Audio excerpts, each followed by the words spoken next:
Hi Kurt, I'm Brian. Welcome to BLP. For our viewers, just state your name, age, and yung city na i-represent mo.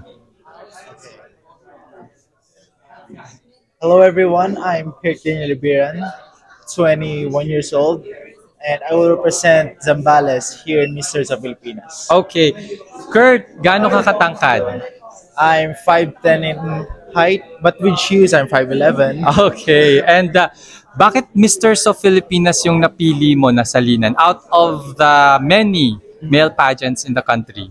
Well, actually, we had a Mr. Zambales competition, which is a local competition and pageant, and it happened on December 2023 last year. And I won the overall title, and we were assigned different pageant national competitions by our managers. And it was said by our manager that this was my stereotype, Mr. sa Filipinas. And I said, let's go, let's do this, sir. Okay, so na-earn mo yung right to compete here. Sabi mo parang December pa, no? Yes. So kailan mo nalaman na magko-compete ka talaga? In December din ba? No, actually, it took some time for them to really decide where pageants they would put us, the winners.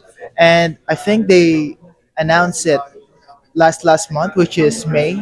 May. Okay, so how are you preparing for the screening? Ano mga pinaghandaan mo? Well, actually, I've prepared different things about myself to be ready for these competitions.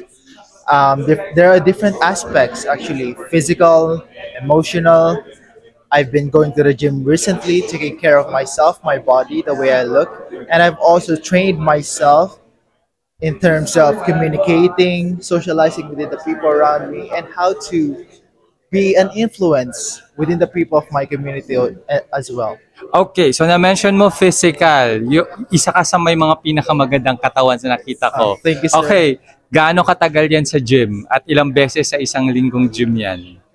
I've been working out for almost 3 years right now, and I work out 5 times each week. And it'll certainly take 3 hours, 2 to 3 hours of working out each and every single day. But it's not just about working out physically. I think nutrition also plays a big role in attaining a fit and healthy body as well. Okay, and for my last question, ano sa tingin mo yung edge mo sa ibang candidates or sa ibang applicants? Well, for me, I think my edge would be my tenacity. You know, growing up, I've went through a lot of things, a lot of adversities, and I can't even count how many times I failed in going after the things that I want.